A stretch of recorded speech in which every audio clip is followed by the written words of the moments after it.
జయ జగదంబే. సాధన గురించిన ప్రశ్నలు రకరకాలుగా చాలామంది వేస్తూ ఉంటారు.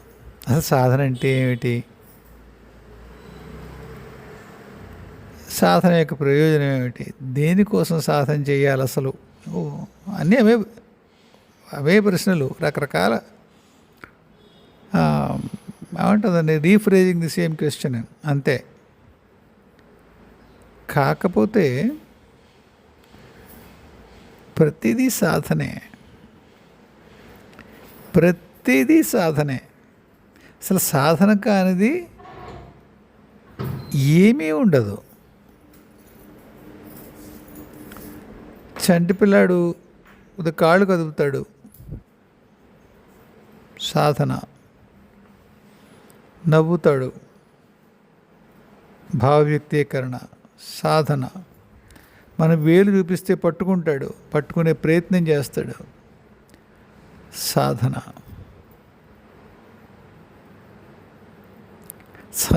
సంసారం చేయడం కూడా సాధనే, సంసారం చేయడం కూడా సాధనే. కాకపోతే సాధ్యమైన వస్తువు ఏమిటి? సాధ్యమైన వస్తువు అంటే ఏది సాధించాలో అది ఏమిటి? దాన్ని బట్టి మీ సాధనకి ఎటువంటి విలువ ఉంటుంది అనేది ఉంటుంది. పరీక్షలు, ప్రతి సాధనకి పరీక్షలు ఉంటాయి, ప్రతి సాధనకే పరీక్షలు ఉంటాయి.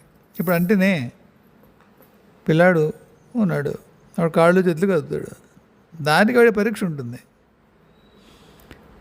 అది మనకు తెలిసి తెలియక మనం కూడా అందులో పాల్గొంటాం. వాడు కాళ్ళు కదుపుతూ ఉంటాడు, మనకు ముద్దొచ్చేసి రెండు కాళ్ళు పట్టేసుకుని వదిలేటేసుకుంటాం, రెండు చేతులు పెట్టి వదిలేసి వాడిని కాళ్ళు చేతులు కదుపుకొనివ్వం. మనం అనుకుంటాం వాడిని ముద్దులు ఆడుతాం అనుకుంటాం, వాడు అనుకుంటాడు వాడిని కాళ్ళు చేతులు కదపనివ్వట్లేదు అనుకుంటాడు. గమనించండి. సంసారం చేయడం సాధన. ఇంకా అందులో పరీక్షలు మీకు తెలుసు, అన్నీ పరీక్షలే. కాబట్టి సాధన అనేది గమ్యాన్ని బట్టి దాని విలువ ఉంటుంది తప్పిస్తే సాధన కానిది ఏమీ లేదు జీవితంలో. పూర్తిగా ఎందుకు పనికిరాని వాడు కేవలము కూడా అనాత్మ, అంటే ఈ శరీరంతో మాత్రమే వాడు సంఘం పెట్టుకుని ఇక్కడే ఉన్నాడు అనుకున్నవాడు కూడా సాధనే.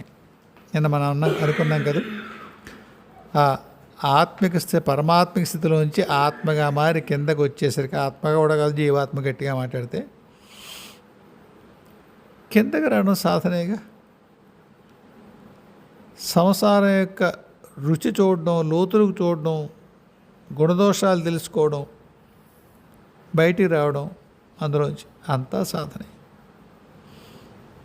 కాకపోతే మొట్టమొదట కిందకి దిగి వచ్చేటప్పుడు సంసారం యొక్క లోతు తెలుసుకోవడం గమ్యం. సంసారం లోతు తెలుసుకున్న తర్వాత పరమాత్మ తిరిగి చేరడం గమ్యం. రెండు సాధనలో ఉండే వ్యత్యాసం అది. విష్ణువర్ధన్ అని ఒకరాడు ఉన్నాడు. అతను అన్నాడు, మీరు పరీక్షలు చెప్పలేదు, అన్ని పరీక్షలు. నేను పూర్వం మీతో మాట అన్నాను. నేను ఎప్పుడో 4 ఏళ్ల క్రితం అగస్త్య మహర్షి, వామదేవ మహర్షి వచ్చి నీ సాధన అయిపోయిందన్నారు. తర్వాత ఒక ఏడాది తర్వాత మా ఆశ్రమంలోంచి బయటికి రావాలని ఆయన. ఆశ్రమం నుంచి బయటికి రావడం అంటే గురువుగారు ఒక పర్ణశాల ఉంటుంది, అక్కడి నుంచి మేము బయటకు వచ్చేస్తాం, అలా కాదు. ఆయన నియమాలు, ఆయన సూత్రాలు ఏవైతే ఉన్నాయో అవి కొన్ని వర్తిస్తాయి సాధనలో ఉన్నప్పుడు. చెప్పాను కదా, అమ్మవారు ప్రత్యక్షంగా కలవడానికి కూడా ఉండేది కాదని. అయిపోయిన తర్వాత ఏడాది పాటు అది నాకు చెప్పిన తర్వాత వాళ్ళు ఒక ఏడాది తర్వాత మా గురుగారు పైన చెప్పేశాను స్వామి, సర్లేండి ప్రకృతిలో కూడా చెప్తాను అని భౌతికంలో కూడా అన్నారు. తర్వాత 3 సంవత్సరాల పాటు దగ్గరగా ఆయన వస్తూనే ఉన్నారు, కలుస్తూనే ఉన్నాం మేము. ఇప్పుడు పూర్తిగా అమ్మ నియమాలకి మాత్రమే కట్టుబడి ఉండడం ఇప్పుడు ప్రస్తుతం పరిస్థితి. అయితే ఇప్పుడు సాధన అయిపోయినట్టేనా? ఏ సాధన అయినట్టు అని ప్రశ్న. ఒకానొక స్థితి ఏదో ఉంది, దానికి సంబంధించిన సాధన ఏదో అయింది. ఈ జన్మ కాకపోవచ్చు, మరో జన్మలో ఇంకొక స్థితి ఉంటుంది దీనిపైన, లేదా ఇటువంటిదే సమాంతరంగా మరొక స్థితి ఏదో ఉంటుంది. అక్కడ ఆ స్థితికి వెళ్ళడానికి ఏం చేయాలో అది చేయాలి. ఎంతకాలం పడుతుందా లేదా, సమాంతర స్థితి అయితే మాట్లాడుతున్నాను, ఎంతకాలం పడుతుందా లేదా, పట్టకపోవచ్చు. బీఎస్సీ అయింది, ఎంఎస్సీ చేశారు. ఎంఎస్సీ అయితే మీకు ఏదో ఎంఏ ఇంగ్లీష్ చేయాలనిపించింది, మళ్ళీ మీరు బిఏ ఇంగ్లీష్ చేయక్కర్లేదు, అర్థమైంది కదండి. సిఏ చేయాలనిపించింది, గ్రాడ్యుయేషన్ ఉందిగా చేయొచ్చు, లేదా ఇదివరకు ఇంటర్మీడియట్, ఇప్పుడు ఏదో ఇంటర్మీడియట్ అయితే కూడా చేయొచ్చు, వేరే విషయం, ఉదాహరణ చెప్తున్నాను. అలా ఒక మౌలికంగా ఒక స్థితికి వచ్చారు, ఆ తర్వాత స్థితికి సాధన, లేదా అటువంటి ఇంకొక రంగంలో స్థితికి సాధన. ఈ బ్రహ్మాండంలోనో, ఈ విశ్వంలోనో, ఈ గ్రహమండలంలోనో మీరు ఏదో చేశారు, మిమ్మల్ని ఏదో పని చెప్పింది అమ్మ. నేను అమ్మనే అంటాను వెసులుబాటు కోసం, అమ్మకి అయ్యకి నేనేం తేడా చూడను. అయితే అమ్మ ఏ స్థితి, అమ్మ ఏ స్థితి? జగన్మాత ఒక స్థితి, మొత్తం విశ్వానికంతరికీ మాత ఒక స్థితి, బ్రహ్మాండానికంతరికీ మాత ఒక స్థితి. వీటన్నిటికీ పైన ఎక్కడో నామము రూపము లేని స్థితి ఒకటి, అదో స్థితి. కాబట్టి ఎక్కడ అయిపోతుంది సాధన? సాధన అయిపోవడం ఉండదు. ఒక్కనొక గమ్యానికి, ఒక సాధ్యమైన వస్తువుని చేరుకుందుకు, పొందేందుకు ఒక సాధన ఉంటుంది, అది అవుతుంది. సాధన అయిపోవడం దానికి అలా అర్థం చేసుకోవాలి. అయితే ఈ మొత్తం ప్రక్రియలో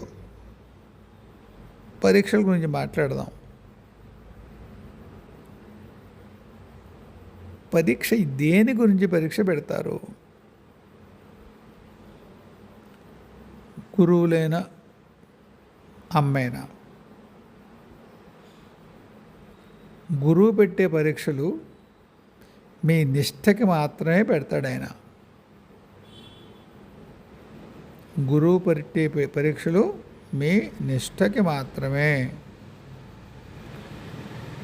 గురువు పెట్టే పరీక్షల పైనే పరమేశ్వరి పరీక్షలు ఉంటాయి. ఉపాస్య దైవం యొక్క పరీక్షలు గురువు పెట్టే పరీక్షల పైనే ఉంటాయి.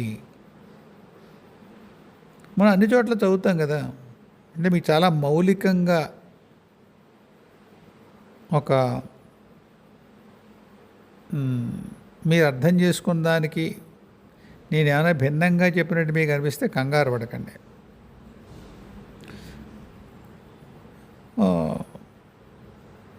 విష్ణువు కోపం వస్తే గురువు కాపాడుతాడు, గురువు కోపం వస్తే విష్ణువు కాపాడలేడు. గురువుని ఒక ఉచ్చమైనటువంటి అత్యున్నతమైనటువంటి స్థితిలో మీ మనస్సులో ప్రతిష్ఠించడం కోసం చెప్పబడింది. అది ఎట్టి పరిస్థితుల్లోనూ గురువు మీకంటే ఉన్నతుడు. విష్ణువు అంతటివాడు కాగలడు, విష్ణువు కాలేడు.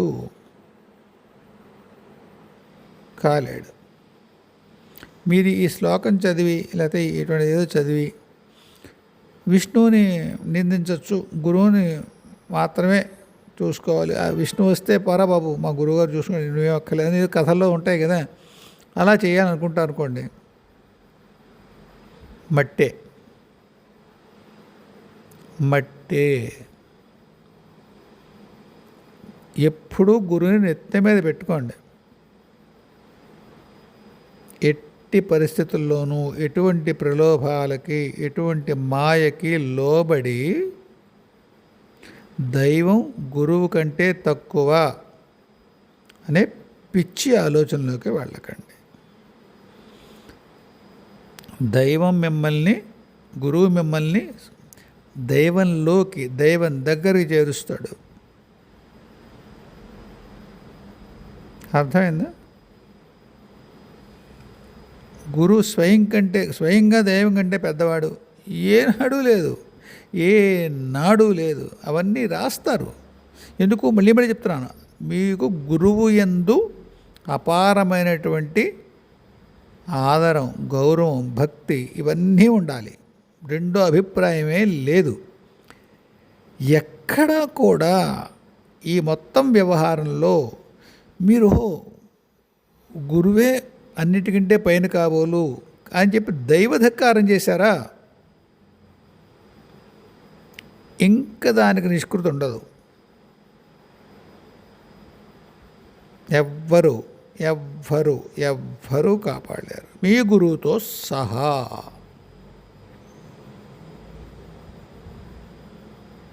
అలాంటి ప్రలోభాలకు వెళ్ళినటువంటి ఈ వాక్యాల్ని అపార్థం చేసుకున్నటువంటి సాధకులు నాకు తెలుసు. ఓహో గురువు అంటే దైవం పైన కాబోలు కాదండి, ముమ్మాటికి కాదు. గురువు మిమ్మల్ని దైవం దగ్గరికి తీరుస్తాడు. అదే ఉంటాయి వాక్యంలో కూడా, మనం మధ్యలో గందరగోళం అంతే. గురువు మార్గము, గమ్యము కాదు. గమ్యం ఎప్పుడూ దైవమే. చీకట్లోంచి వెలుతురు కేసి నడిపిస్తాడు గురువు. జ్ఞానాన్ని ఇస్తాడు గురువు. జ్ఞానం చేత మీరు ఏది పొందాలి? జ్ఞానము చేత జ్ఞేయమైనటువంటి విషయం ఏది? దైవమే. అస్సలు ఇందులో గందరగోళం లేదు. మళ్ళీ చెప్తున్నాను, ఎక్కడా ఇందులో గురునింద లేదు సుమా. గురువుని చిన్న చేయమని నేను చెప్పడం లేదు.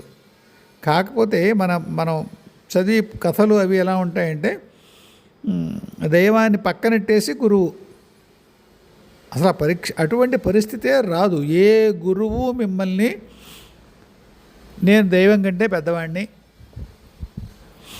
కాబట్టి నువ్వు దైవాన్ని వదిలిపెట్టి నన్ను కొలు అని ఎప్పుడూ పెట్టడు పరీక్ష. పెడితే గురువు ఇబ్బంది పడతాడు. సందేహపడకండి, గురువు ఇబ్బంది పడతాడు. అటువంటి పరిస్థితి పెట్టడు. పెట్టాడా గురువే ఇబ్బంది పడతాడు. అయినా మీరు గురువునింద చేయక్కర్లేదు సుమా. ఎందుకంటే మీరు కాదు ఆ నిర్ణయించేది. ఆ జడ్జిమెంట్ ఇవ్వగలిగింది మీరు కాదు, దైవం. కానీ మీకల్లా ఒకే ఒక హెచ్చరిక సూత్రం ఏమిటి అంటే, ఎక్కడ మన పుస్తకాల్లో చదివి ఉంటాం. మామూలుగా ఇవన్నీ ఉంటాయి. చీకట్లోని వెలుగులో తీసుకెళ్ళేవాడు, మార్గము, జ్ఞానం మనకి బోధించేవాడు, ఇవన్నీ ఉంటాయి. చివరిలో ఒక చోట ఎక్కడ ఉంటుంది? గురువుని మన శాస్త్రాలు దైవం కంటే పైన పెట్టాయి. ఎప్పుడూ పెట్టలేదు.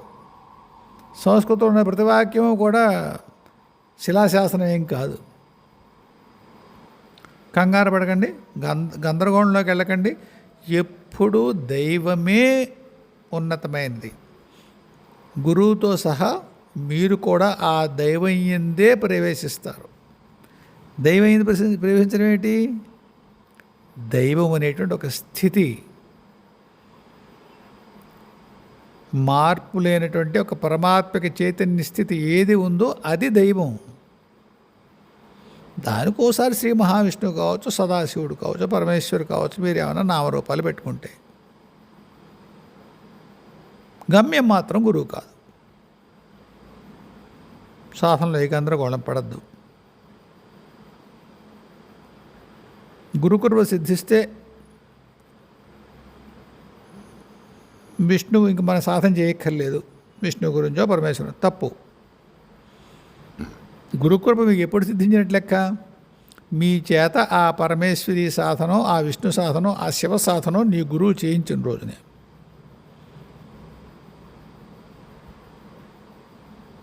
అంతే, ఇంకొక మార్గమే లేదు. ఎప్పుడైనా ఏ దురదృష్ట క్షణంలో అయినా ఏ గురువైనా నేను దైవం కంటే పైన అని తన్నిదాని అనుకున్నాడు, ఎంతటి మహోన్నతమైన స్థితిలో ఉన్నా సరే పడిపోతాడు. మాయ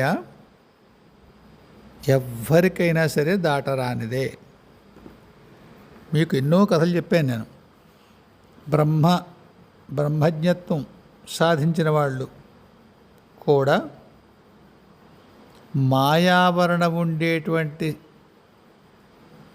ఒక ప్రదేశానికి వచ్చినప్పుడు మాయకి నమస్కరించి నన్ను ఇబ్బంది పెట్టకమ్మా అని దండం పెట్టవలసిందే.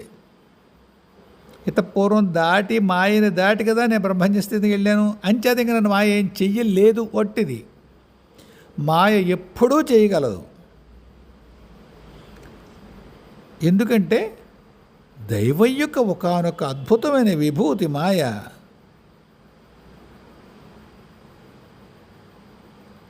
మమ మాయా దురత్యయ అన్నాడు స్వామి. మహామాయా ప్రేక్షతి చండీ పరమేశ్వరు ఉంటుంది. మరి ఎలా దాటడం? వాళ్ళే చెప్పారు, నన్ను శరణజొచ్చిన వారిని నా మాయ ఏమీ చేయదు. అంటే ఎవరి విభూతి అయి ఉందో ఆ మాయ వారిని మీరు శరణు చొచ్చవలసినదే, వారి శరణు పొందవలసిందే మీరు. అలా శరణు ఎలా పొందాలో మీ గురువు చెప్తాడు. అర్థమైంది? అందువల్ల ఎక్కడా కూడా గందరగోళంలోకి పడకండి. దైవం కంటే పైన ఎవ్వరూ లేరు. ఉన్నది దైవమే. అందులోంచే వచ్చినదే గురు చైతన్యం. ఎందుకు వచ్చింది? అంతటి విశాలమైనటువంటి చైతన్యాన్ని మనం పుక్కిట పట్టలేము. మనకు అర్థం అవ్వదు. అది పుక్కిట పట్టలేం, దోసిలే పట్టలేం, మన గుండెల్లోనూ పట్టలేం, ఎక్కడా పట్టలేం. దాన్ని మనం అవగాహన చేసుకుని దానిలో మనం ఒక భాగము అని తెలుసుకునేటువంటి జ్ఞానాన్ని మనకి ఇచ్చేది గురువు. ఎందుకు? దైవం స్వయంగా తనలోంచే ఒక భాగాన్ని గురు చైతన్యంగా మనకి ఇచ్చాడు, మనకు అందుబాటులో పెట్టాడు. ఆ గురు చైతన్య స్థితిని సాధించినటువంటి వాడు గురువు. కాబట్టి దైవం దగ్గరగా ఉన్నాడు. దైవం మాయ అని అతను కూడా అతిక్రమించలేదు. ఎవరు అతిక్రమించరు. దానికి శరణుజొచ్చి ఉంటారు. అందువల్ల మాయ వారి యందు అనుగ్రహాన్ని కలిగి వాళ్ళ పనులు వాళ్ళు చేసుకొనిస్తుంది. వ్యక్తిత్వంలోకి వచ్చినప్పుడు ఎంతటి మహాత్ముడు, ఇది నేను చెప్తున్న మాట కాదు, పరమేశ్వరి దగ్గర ఉండేటువంటి నేను మహర్షి రూపంగా ఎరుగున్నటువంటి ఒక మహాత్మ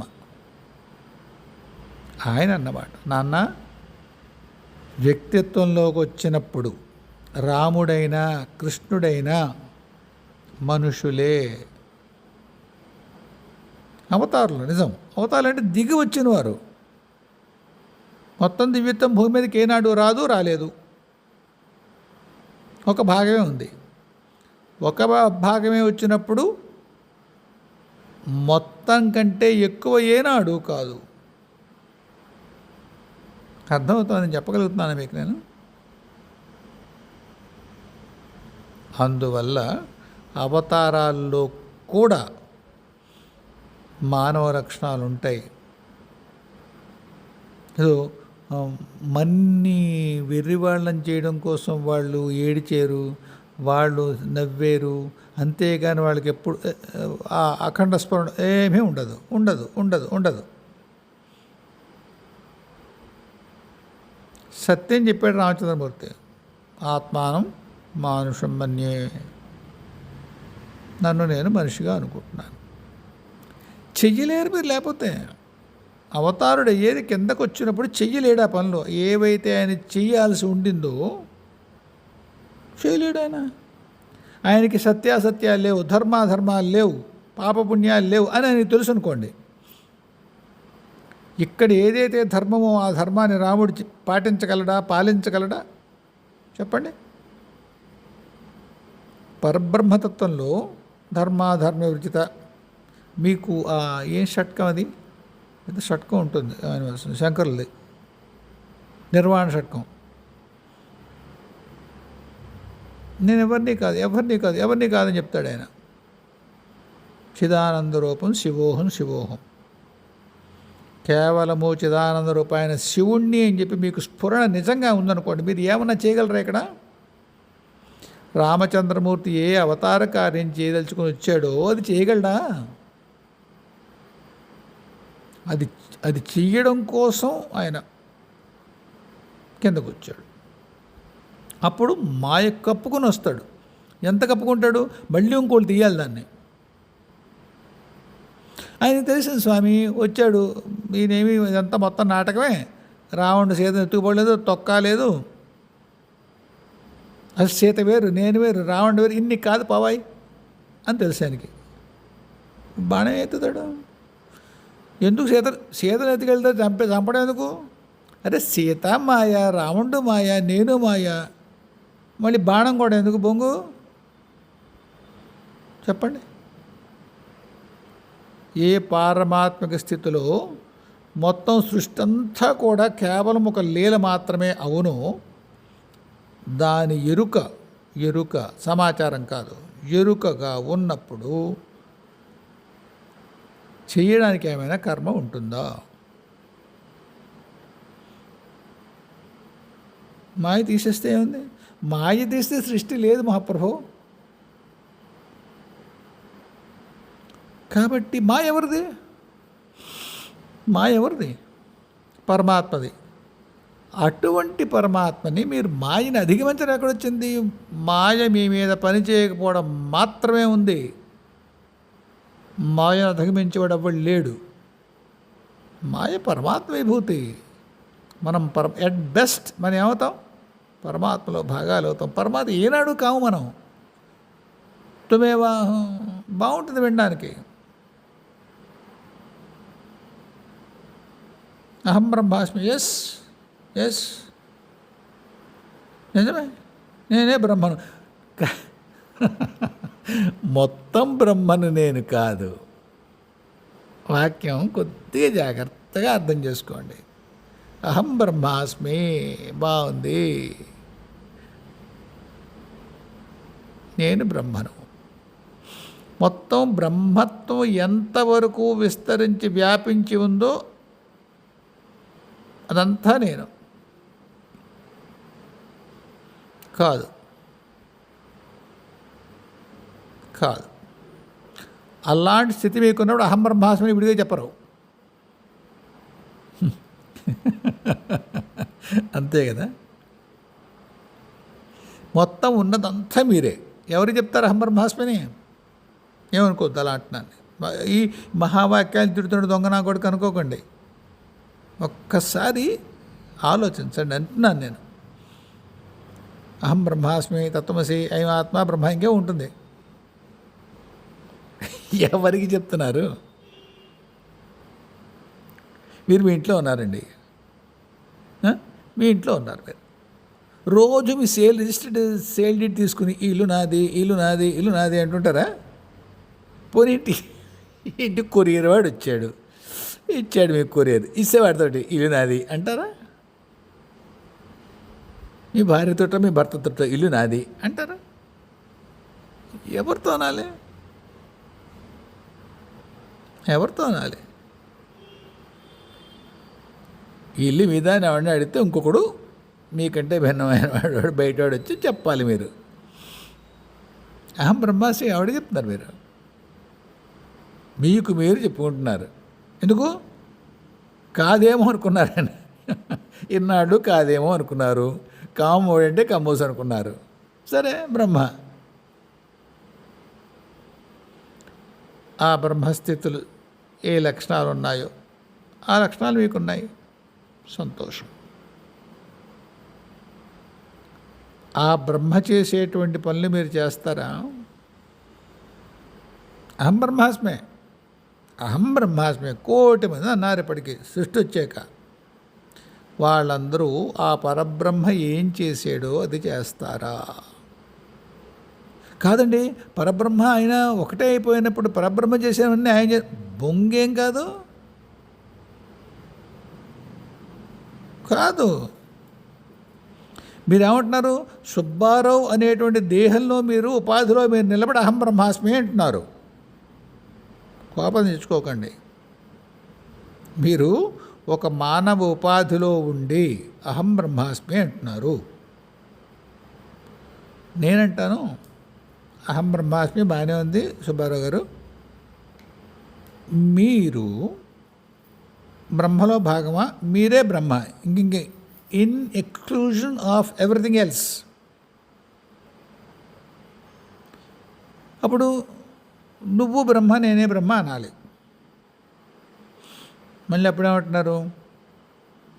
ఆచరణలో వ్యవహారంలో ద్వంద్వం, అవగాహనలో బ్రహ్మం. మళ్ళీ ఇదే ఉందిగా. మీ బ్రహ్మత్వానికి ఒక పరిమితి ఉందా లేదా? మీ బ్రహ్మత్వ సంబంధమైనటువంటి ఎరుకకి ఒక పరిమితి ఉందా లేదా? పరమహంస చెప్పినట్టుగా ఒక క్రూరనారాయణుడు ఉంటాడు, ఒక మహానారాయణుడు ఉంటాడు. ఎదురుకుండా దున్నమండా కూడా ఎవడో ఉంటాడు, దున్నపోతులాగా వచ్చి మిమ్మల్ని ఇబ్బంది పెట్టేవాడు. వాడు నారాయణనే నువ్వు ఒక నీ ఇష్టం చేసుకోరా అంటారా? వేసి పారేస్తాడు.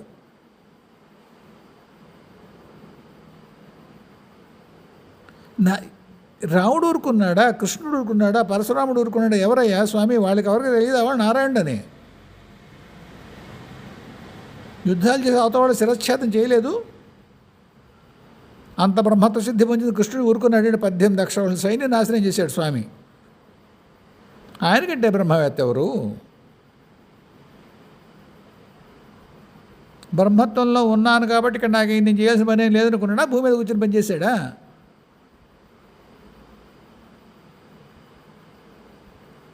కాబట్టి బ్రహ్మత్వంలో ఉన్నప్పుడు పరబ్రహ్మ తానుగా ఏమేం చేస్తారు? తనలోంచి గురువు తాను ఇస్తారు. ఈయన ఇంకో గురువుని తీయమనండి. ఈయన ఎవరైతే పరబ్రహ్మ అన్నాడో ఇక్కడ ఈ శరీరంలో నేనే పరబ్రహ్మ అని అన్నాడు కదా, ఇంకో గురు చైతన్యాన్ని బయట తీయండి. నేను సృష్టి చేయండి. ఆ చేసిన సృష్టి నేనే చేశాను, అదో పద్ధతి. బాగుంది.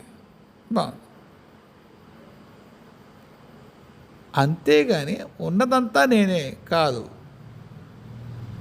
నువ్వు ఉన్నదానంతట్లో నువ్వు కూడా ఉన్నావు, విడిగా లేవు. అంతే, నువ్వు విడిగా లేవు.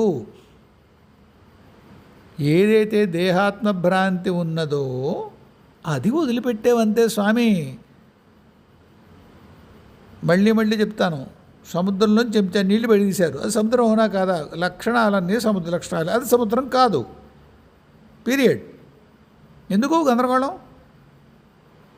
చెంచాలో నీళ్ళకి మాటలు వచ్చి నేనే సముద్రమును, ఇది ఓడని నీళ్ళు నీళ్ళు పెట్టుకో. వేలెడితే పేపర్ పడవ కూడా నీళ్ళు పెట్టుకోలేవు. చెంచా ఉంటున్నావు. ఎందుకు నీకు? ఎందుకు ఎకసెక్కాలు? నేను సముద్రమును. ఏం కాదు, నువ్వు సముద్రం నీరు. నువ్వు తెలుసుకో. నీ గౌరవం ఎప్పుడు?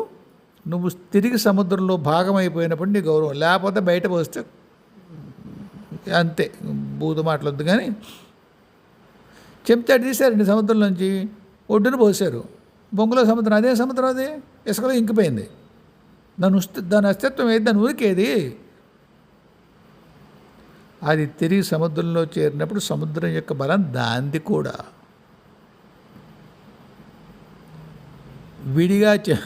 విడిగా ఆ చెంచాడు సముద్రము ఎటువంటి సముద్రము చేసేటువంటి పనిని చేయడానికి సమర్థయ్యి లేదు.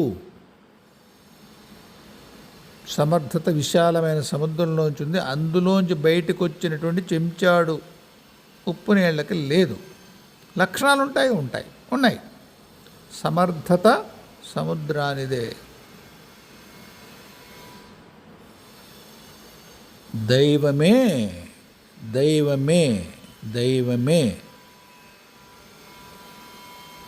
సర్వసమర్థము. ఇందులో ఎక్కడ కన్ఫ్యూషన్ వద్దు. సరే, ఇంకా పరీక్షలు అంటాడు విష్ణు. చెప్పలేదు మీరు, చెప్పరు. పరీక్షలు చెప్పడానికి ఉండవు. ఎందుకు అంటే మీకు ఇలాంటి పరీక్షలు ఉంటాయంటే మీరు కొంతైనా మీరు ఆ మార్గంలో ప్రయాణం చెయ్యకుండా మీకు కేవలము పరీక్షలు కనుక ముందు చెప్పినట్టయితే మీరు ప్రయాణమే చేయరు. ఎందుకంటే హెడోనిజం అని ఇంగ్లీష్లో పదం ఉంటుంది. ఉన్న సుఖం కొనసాగాలి, కష్టం వద్దు. ఆ వచ్చే కష్టం కంటే బలమైన ఇంకేదో మీకు ఉపలబ్ధి ఉంటే మాత్రమే మీరు కష్టపడతారు. ఆ ఉపలబ్ధి మీకు తెలియకపోతే, పిల్లాడు బళ్ళోకి ఎందుకు ఎడతాడు? చదువుకుందని ఎడతాడా? నమ్ముతున్నారా మీరు? అలవాటే వెళ్తాడు. కొత్తదనం బాగుండి పెడతాడు. చదువుకోవడం వాడికి ఏం తెలుసండి? ఏం తెలుసు వాడికి? ఏదో యూనిఫామ్ ఇచ్చారు, కొత్త బట్టలు బాగున్నాయి, ఎవరో ఫ్రెండ్స్ ఉంటారు, కొత్తగా బాగుంటుంది, ఆడుకుందుకు వెళ్ళాడు. తర్వాత వాతావరణం అలవాటైంది. తర్వాత చదువుకుంటున్నాడు. ఎందుకు చదువుకుంటున్నాడు? అక్కడ అదే చేయాలి కాబోలు. వాడికి తెలుసా, ఇలా మనం కొన్నాళ్ళు చదువుకుంటే మనం 10th అవుతుంది, తర్వాత ఇంటర్ అవుతుంది, తర్వాత డిగ్రీ అవుతుంది, తర్వాత ఉద్యోగం వస్తుంది, నాన్నంత డబ్బులు తెలుసా వాడికి? తెలియదు. ఆ మార్గం యొక్క లక్ష్యం వాడికి తెలియదు. వాడికి మీరు ఆ వేళ మీరు చెప్పారనుకోండి, ఎల్కేజీ, యూకేజీ, 1వ తరగతి, 2వ తరగతి కుర్రాడికి కనుక మీరు ఇలా పరీక్షల్లో ఇలా ఉంటాయి, రేపొద్దున్న ఒరే నువ్వు ఇలాగా ఫలానా హీట్కి సంబంధించినటువంటి ప్రయోగం చేస్తుంటే అందులో ఫ్యూమ్స్ వచ్చే నీ వికారం పెట్టి వాంతులు అవ్వచ్చు, జరిగాయి. ఇంకా వెళ్ళడు వాడు. లెక్క చాలా క్లిష్టంగా ఉండొచ్చు, మాస్టర్ తిట్టచ్చు, పరుగు పోవచ్చు, పరీక్ష పోవచ్చు. ఆ లెక్క తర్వాత ఎప్పుడో వస్తుందో రాదో, 10th క్లాస్ లెక్క ఈవేళ మీరు చెప్పారు వాడికి. ఎలా ఉంటుంది నానా లెక్క అన్నాడు, చూపించారు మీరు. క్యాలిక్యులస్, డిఫరెన్షియల్, ఇంటిగ్రల్ ఏదో క్యాలిక్యులస్ చూపించారు 5వ తరగతి కుర్రాడికి. ఇది ఉంటుందే 10thలో, ఇది కనుక ఫెయిల్ అయితే పరిచిపోతుందిరా అని చదువుతాడు వాడు. 10thలోకి వచ్చాక పరీక్ష పెట్టారు, పర్వాలేదు, వాడు అప్పుడు నేర్చుకున్నాడు దాన్ని. అయితే పరీక్షలు ఉంటాయని తెలుసు, ఎలా ఉంటాయో చెప్పరు.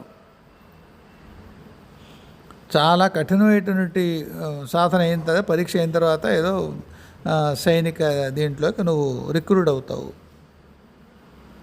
మీరు అక్కడికి వెళ్ళి ఆ స్థితికి వచ్చిన తర్వాత కానీ మీకు ఆ పరీక్షల గురించి పూర్తిగా తెలియదు. ముందే మీకు తెలుసు మీరు 5వ తరగతిలోనూ 6వ తరగతిలో ఉండి మీరు అసలు వెళ్ళారటు. సైనిక వృత్తి మీరు చేపట్టరు. శవాలను కొయ్యాలి, 8వ తరగతి పిల్లాడు చెప్తే వెళ్తాడు వాడు డాక్టర్కి. ప్రతి మార్గంలోనూ కష్టాలు ఉంటాయి, ప్రతి మార్గంలోనూ పరీక్షలు ఉంటాయి. కానీ ఆ పరీక్షలు చెప్పరు. ఆ, ఎప్పుడు నేను చెప్పే ఒక దారుణమైన ఉదాహరణ చెప్తాను మీకు నచ్చదని చెప్తున్నాను అంతే. అంటే ఒక బహిరంగ వేదిక మీద ప్రసవ వేదన ఎలా ఉంటుందో అనుభూతికి పట్టుకొచ్చారు అనుకోండి, పెళ్ళికి ముందు పిల్లకి అనుభూతికి, మీకు అర్థమైందా అండి? సిమ్యులేట్ చేశారు, ఆ పదం అర్థమవుతుంది కదా, సిమ్యులేట్ చేశారు ఆ పెయిన్ ఎలా ఉంటుందో, ప్రసవ వేదన ఎలా ఉంటుందో. ఆ అమ్మాయికి పెళ్ళి అవ్వలేదు, పురుష సంసర్గం లేదు, ఏమీ లేదు, ఊరికి చెప్పారు పెళ్ళి అయిన తర్వాత భర్తతో చాలా సుఖం ఉంటుంది, తర్వాత సుఖానికి ఫలితం మాత్రం ఇలా గర్భధారణ అవుతుంది, కానీ ఆ ప్రసవ వేదన ఇలా ఉంటుంది అని సిమ్యులేట్ చేసి చూపించారు. ఆ అమ్మాయికి మళ్ళీ చెప్తున్నాను, ఆ అమ్మాయికి పురుష సంసర్గం లేదు, ఆ సుఖం ఎరగదు, సంసారం దాని సెక్యూరిటీ తెలియదు, ఏమీ తెలియదు. 16 ఏళ్ళ అమ్మాయికి ఇదిగో అమ్మలు అని చెప్పి దానికి ఒక ఇంజక్షన్ ఇచ్చారు, దానివల్ల అది ప్రసవ వేదన పడింది అనుకున్నాం. ఒక సిమ్యులేట్ చేసేటువంటి ఇంజక్షన్ ఇచ్చారు. పెళ్లి చేసుకుంటుందా? ఎందుకు? ఆ సంసర్గంలో సుఖం దానికి తెలియదు, ఒక్క బాధ ఒక్కడే తెలుసు. పారమాత్మిక సాధనలో చివరి చేరేటువంటి ఆ గమ్యం ఏదైతే ఉందో పరమేశ్వరి సాక్షాత్కారం, అది తెలియదు. గురువు ఎన్ని పరీక్షలు పెడతాడో, అమ్మ ఏం పరీక్షలు పెడుతుందో మీకు మొత్తం ఏకరు పెట్టాను. చేస్తారేంటి సాధన? పిచ్చా అండి, ఎందుకు చేస్తారు? పరీక్షలు చెప్పరు, ఉన్నాయంటారు. మీరు పడిన కష్టాలు ఏవో నాకు చెప్పలేదు, అంటే తన గురించి అని కాదు, మాకు ఎవరికి చెప్పలేదు. మంచి మాట అన్నాడు, మీరు దయగా చెప్పలేదు, ఏదో పాజిటివ్గా అన్నాడు. చెప్తారు, ఏమి చెప్తారు?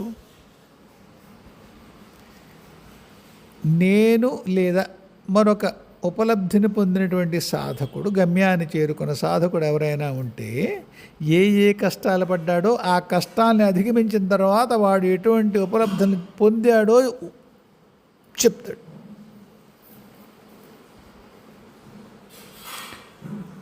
ఒక ఆయన సుదర్శన మంత్రం చేస్తున్నాడు, మహాసుదర్శనం చేస్తున్నాడు. 6 ఏళ్ల కూతురు చనిపోయింది. నాకు గుర్తుండ ఇంకెవరికి ఆయన సుదర్శన మంత్రం చేయి భలే ఉంటుందని చెప్పలేదు. ఎప్పుడైనా తలుచుకుంటే ఒక నీటి పొర. 6 ఏళ్ల కూతురు చనిపోయింది. ఎరుగున్న వాళ్ళు అన్నారు, సుదర్శనం చేస్తే పోయిందిరా శాస్త్రులు, ఫలానా మంత్రం ఏదో చేసుంటావు, ఇలా చేసుంటాయో. ఒకసారి బాధగా కొంత ఎరుకగా అంటారు, కానీ మంత్రం బెడిసుకోవడం ఏముంటుంది, మన కర్మ కాక అనుకుంటారు. ఇంకోళ్ళు ఎవరు సుదర్శనం చేయనరు. ఇప్పుడు నేను చెప్పగలుగుతున్నానా? పరీక్షలు, సాధనలో వచ్చే కష్టాలు, ఒక మహాత్ముడు దీపదుర్గా మంత్రం చేశారు. దీపదుర్గా సాధన గురువు చేయించారు, అయింది. తర్వాత రాత్రి ఆ సాధన అయిపోయాక పడుకున్నారు అందరూ. సరే, తెల్లవారింది. ఆ సాధకుడి భార్య మామూలుగా కాలకృత్యాలు తీర్చుకొని మిగతా ఆడంగులతో కలిపి చెరువుకి వెళ్ళింది. ఆవిడ 7 ఆ ప్రాంతం అవుతోంది, నీళ్ళు తెచ్చుకుని ఇంటికి వచ్చింది. ఇంటికి వచ్చేసరికి భర్త దీపం పెట్టి ఏదో జపం మరొకటో ఏదో సాధన చేసుకుంటున్నాడు. హఠాత్తుగా గుర్తొచ్చింది ఆవిడకి. ఏమండోయ్, నేను రాత్రి నాకు కల వచ్చింది అంది. ఈ జపం చేసుకుంటుంటే పెళ్ళం వచ్చి కల వచ్చింది అంటే మొగుడు ఎంత శ్రద్ధగా వింటాడు. ఏమిటంటావు అన్నాడు. ఒక ఆవిడ ఇలాగా ఒక ఇంట్లో దీపదుర్గా సాధన చేశారండి వాళ్ళు ఎవరో. నేను కన్నంలోంచి, ఆ తలుపు కన్నంలోంచి పూజ గదిలో ఉన్న దీపాన్ని చూస్తున్నాను. ఒక ముత్తైదు నా దగ్గరకు వచ్చి నన్ను పేరు పెట్టి పిలిచింది. ఉదాహరణగా ఆవిడ పేరు మహాలక్ష్మి అనుకోండి, అనుకుందాం. వాడి పేరు అది కాదు. ఏమేమో మహాలక్ష్మి, మీ ఆయన దీపదుర్గ చేస్తున్నాడా ఏటే? అవును పిన్ని చేస్తున్నాడు. రాత్రంతా దీపాన్ని కాపాడాలని చెప్పమ్మా అంది. ఇది కళ ఏమండి, ఇది కళ. అప్పుడు ఎంతైనా టైము? ఉదయం 7. రాత్రి దీపం కొండెక్కింది.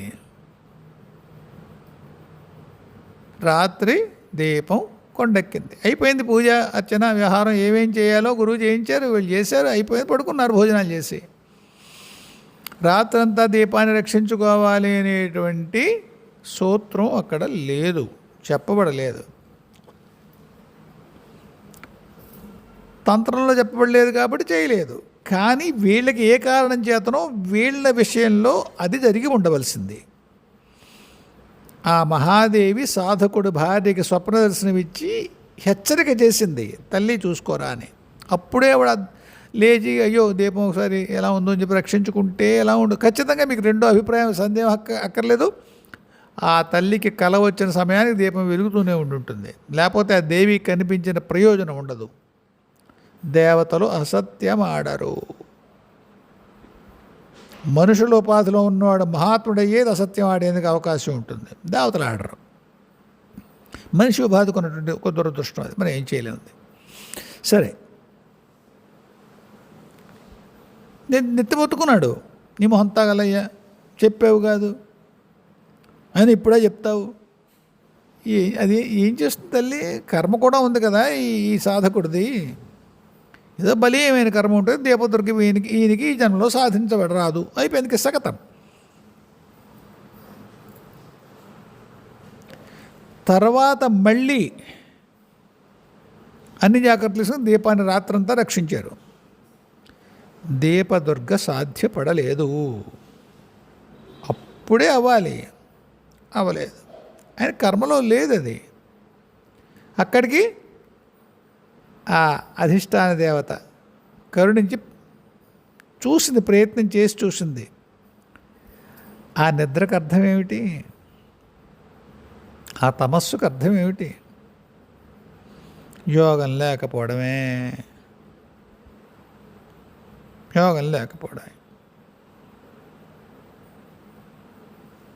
కాబట్టి ఆ పరీక్ష మళ్ళీ ఇంకెప్పటికైనా ఎవరికైనా దీపదర్గ చేస్తామేంటి ఆయన అనరు. ఆయన అనలేదు.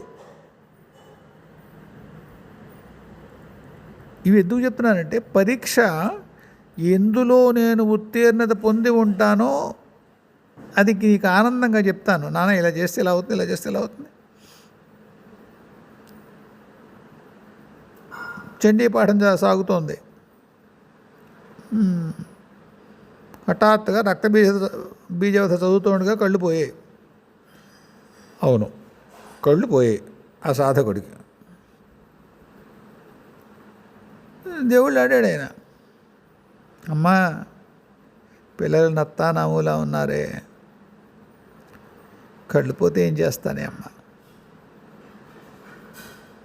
హఠాత్తుగా స్ఫురించింది ఆయనకి, ఏం చేయాలో. ఇప్పుడు నేను మాట్లాడట్లేదు దాని గురించి. అప్పటికప్పుడు చేశారు. అప్పటికప్పుడు కళ్ళు కనిపించాయి.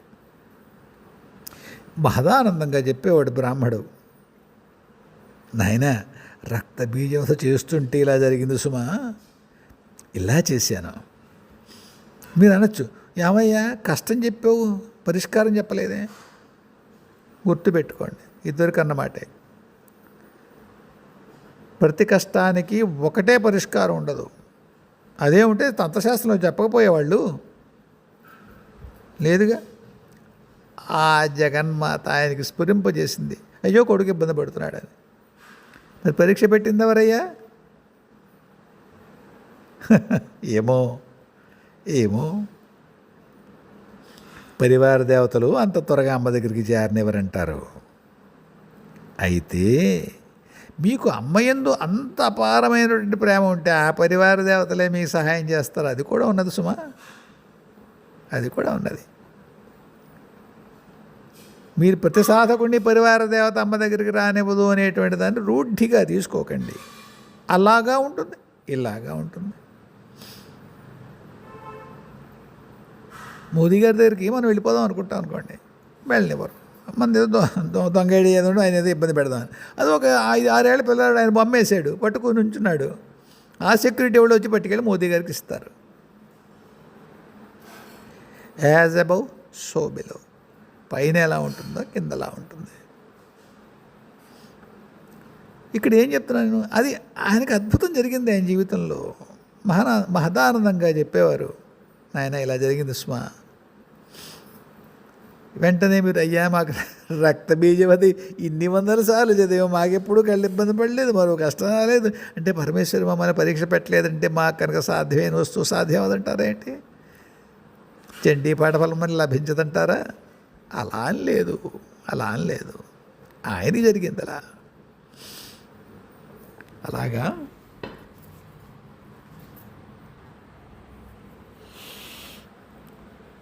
కాబట్టి పరీక్షలు అన్ని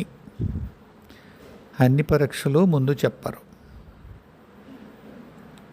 విద్యార్థి లేదా సాధకుడు ఆ పరీక్షని దగ్గరలో పొందేటువంటి స్థితి అతని సాధనలో ఉంది అనుకున్నప్పుడు ఇండికేటివ్గా, సూచనప్రాయంగా ఇలాంటి పరీక్షలు ఉండొచ్చు సుమా నాయన అని చెప్తారు. ఊరికి ముందు చెప్పరు. అంటే మామూలుగా ఒక ఇప్పుడు నేను చెప్పినట్టుగా ఓ వేదిక మైక్ కట్టుకుని ఇలాంటి పరీక్షలు ఉంటాయి, ఇలా ఉంటాయి అని చెప్పరు. నాకు 19 ఏళ్ల వయసులో 18 ఏళ్ల వయసులో పాపం ఆయన నాకు ఇద్దాం అనుకున్నారు బాలా త్రిపుర సుందరి మంత్రం. ఇంట్లో వాళ్ళు ఇవ్వద్దన్నారు. దానికి వాళ్ళు చెప్పిన కారణం ఏంటి తెలుసా అండి? బాలా త్రిపుర సుందరి మంత్రం చేసేటప్పుడు ఒక్కొక్కసారి వారు కొందరికి 16 ఏళ్ళ అమ్మాయిలా వచ్చి కనిపిస్తుంది అని. వీడు 19 ఏళ్ళ కుర్రాడు, వీడి 16 ఏళ్ళ అమ్మాయిలా వచ్చి కనిపించి కాసేపు కబుర్లు చెప్తుంది, నవ్వుతుంది, వచ్చి వీడి దగ్గరికి ఏదో చేస్తుంది. వీడు మాల పట్టుకొని ఉంటాడా? ఎవరుంటారు? వాడు సాధన చేశాడు, వాడు 19 ఏళ్ళ పిల్లాడు, దిక్క ముక్క. మీరుంటారా వాడి పక్కనే? వాడు ఎక్కడో వాడి గదిలో వాడు రూమ్ ఎక్కడో అది తీసుకున్నాడు, అక్కడ తీసుకున్నాడు, జపం చేసుకుంటూ ఉంటాడు. ఇంటి వాడు అమ్మాయి వస్తుంది, వీడు సంబరాలు చేసుకుందాం అనుకుంటే అదేమి సినిమాలోలాగా ఇలా నడుగు వడ్డాణం పెట్టుకుని దివ్య సౌందర్యంతో కాంతులు వెదజల్లుతూ వచ్చి బావగారు బాగున్నారు అంటుందా? అప్పుడు వెంటనే తెలిసిపోతుంది, అమ్మ నన్ను పరీక్ష పెట్టకమ్మా అని చెప్పి కాలం పడిపోతాడు వీడు. అలా ఉండదు కదా, ఇంటి వాళ్ళ అమ్మాయిలాగా వస్తుంది. రాజు ఏం చేసినావు, చదువుకుంటున్నావా అనుకుంటున్నావు. అయిపోయింది, చదువు మట్టి, తపం మట్టి. అలా ఉండదు కదా. పరీక్ష అంటేనే మనం భ్రమలో పడేట్టుగా ఉంటేనే పరీక్ష. చిన్నపిల్లాడు ఏమైపోతాడో ఆయన చదువు వల్ల కాదన్నారు. అలా జరిగింది ఎవరికో. మరి అప్పుడు అలా ఎందుకయింది? 80లో ఇద్దాం అనుకుంటే 96 వరకు రాలేదు నాకు. ఎవరో అంట అదే వెర్రి మాట అన్నానంటారు, ఏదో చెప్పాను మీకు, బాలా అన్నా అంట. పిచ్చి మాట కాదు,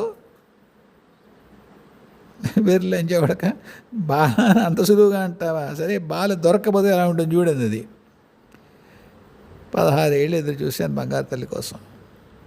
సరే ఈవేళ నా భాగ్యం బాగుంది, నా భాగం బాగుంది, అది వేరే. కాబట్టి ఎవరికి ఏ పరీక్షలు ఉంటాయి అప్పుడు వాళ్ళు అది సరే మంచి పనే చేశారేమో. ఎందుకంటే అమ్మ నిర్ణయిస్తే ఎవరు ఆపగలరు?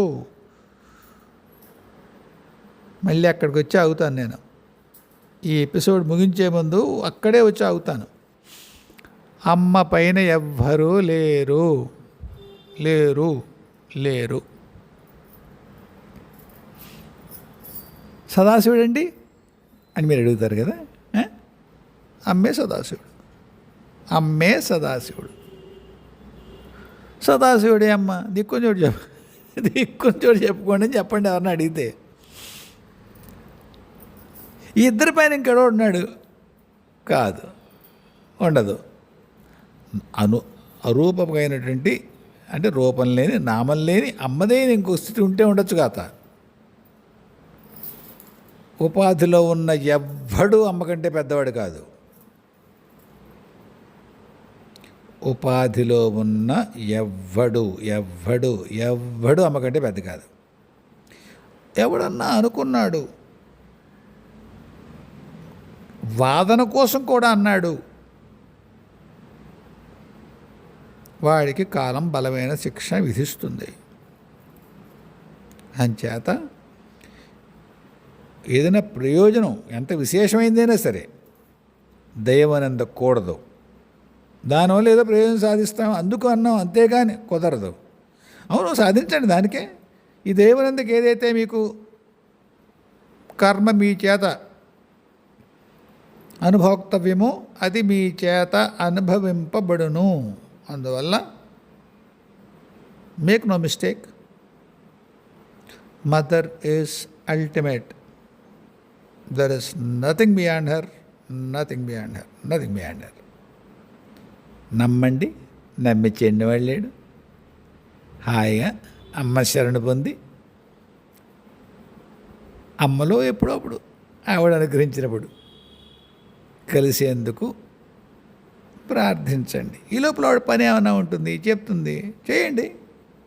అంతటి భోగం బట్టి అమ్మ పని చేసేంత భోగం పడితే సరేనా? అది మా విష్ణువర్ధన్ సందేహానికి ఇది సమాధానం. హాయిగా ఉండండి.